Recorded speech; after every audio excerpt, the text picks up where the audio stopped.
आज के एपिसोड की शुरुआत तुलसी से होती है।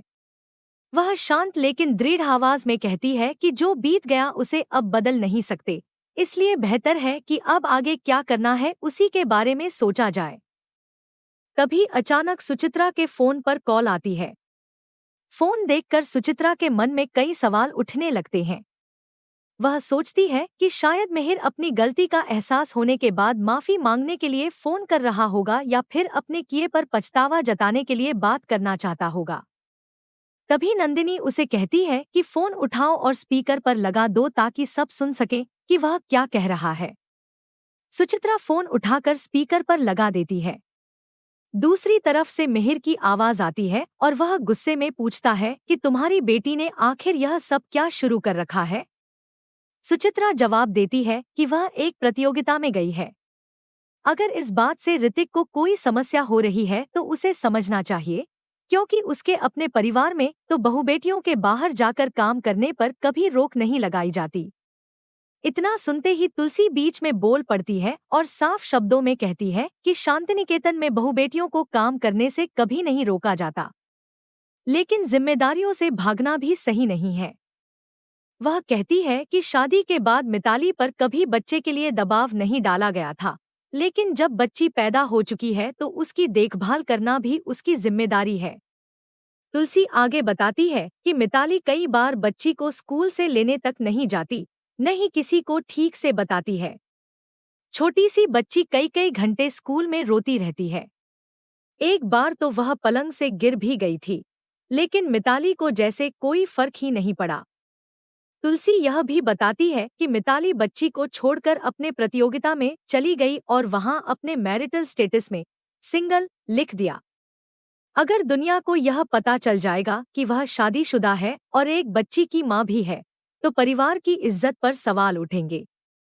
सबसे बड़ी बात यह कि वह तलाक के कागज भी भेज चुकी है। तलाक की बात सुनकर सुचित्रा बिल्कुल सन्न रह जाती है। मिहिर फोन पर कहता है कि अब यह मत कहना कि तुम्हें इन सब के बारे में कुछ नहीं पता।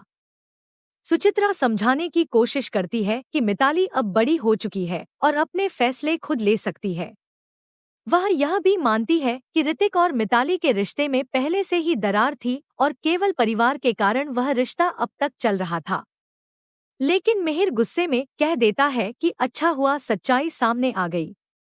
अगर मिताली ने तलाक के कागजों पर साइन कर दिए हैं, तो अब यह रिश्ता खत्म करना ही बेहतर है। वह कहता है कि अब अदालत में मिलते हैं और इतना कहकर फोन काट देता है। फोन कटते ही सुचित्रा टूट जाती है और रोने लगती है। वह कहती है कि सब कुछ बिखर गया है। उसे समझ नहीं आ रहा कि क्या करे। तभी नंदिनी कहती है कि उसे लगा था मिहिर उससे बात करना चाहता है, लेकिन यहाँ तो मिताली के तलाक की बात हो रही है। नंदिनी बताती है कि होली के बाद से सब कुछ जैसे बदल गया है। जिंदगी पूरी तरह बिखर गई है और उसे खुद भी समझ नहीं आ रहा कि उसके साथ क्या हो रहा है। डॉक्टर ने उसे अस्पताल में भर्ती कर रखा है और वह चाहती है कि सुचित्रा डॉक्टर से जरूर बात करे। इतना कहकर नंदिनी वॉशरूम चली जाती है। तभी डॉक्टर आते हैं और सुचित्रा उनसे रिपोर्ट के बारे में पूछती है। डॉक्टर बताते हैं कि अंतिम रिपोर्ट अभी नहीं आई है, लेकिन शुरुआती जांच से पता चला है कि नंदिनी को आखिरी स्टेज का कैंसर है। इस बीमारी में अधिकतर लोग 3 से 4 महीने से ज्यादा जीवित नहीं रह पाते। नंदिनी अनजाने में यह सब सुन लेती है। सुचित्रा रोने लगती है। डॉक्टर कहते हैं कि उन्हें सच बता देना चाहिए ताकि वह अपने जीवन के बारे में कोई फैसला कर सके। तभी नंदिनी बाहर आकर कहती है कि उसने फैसला कर लिया है। कुछ समय बाद दोनों घर पहुंचते हैं। सुचित्रा उसे दवाई देती है, लेकिन नंदिनी खाने से मना कर देती है। सुचित्रा परेशान होकर पूछती है कि वह इलाज क्यों नहीं कराना चाहती। नंदिनी शांत स्वर में कहती है कि दवाइयों से किस्मत नहीं बदलती। उसने जो गलतियां की हैं, शायद वही उसकी सजा बनकर लौट रही हैं। उसे लगता है कि जिन लोगों के साथ उसने बुरा किया, उनकी बद्दुआ अब उसे मिल रही है। वह थक चुकी है और अब और दर्द सहने की ताकत उसमें नहीं बची। तभी मिताली आती है और नंदिनी के गले लगकर रोने लगती है। नंदिनी उसे बताती है कि वह ज्यादा दिनों की मेहमान नहीं है। मिताली कहती है कि आजकल बहुत इलाज मौजूद हैं और सब ठीक हो सकता है, लेकिन नंदिनी इलाज से साफ मना कर देती है। फिर नंदिनी मिताली से पूछती है कि उसकी जिंदगी में क्या चल रहा है और उसने जो फैसला लिया है, क्या वह सोच समझ कर लिया है। मिताली कहती है कि अब सोचने को कुछ बचा ही नहीं है। वह इतने साल केवल परिवार के कारण उस रिश्ते में रही, लेकिन अब वह उस आदमी के साथ एक पल भी नहीं रह सकती। आज अदालत में उनकी सुनवाई है और वह तलाक चाहती है। सुचित्रा पूछती है कि बच्ची का क्या होगा। मिताली लापरवाही से जवाब देती है कि परिवार में बहुत लोग हैं जो उसका ध्यान रख सकते हैं।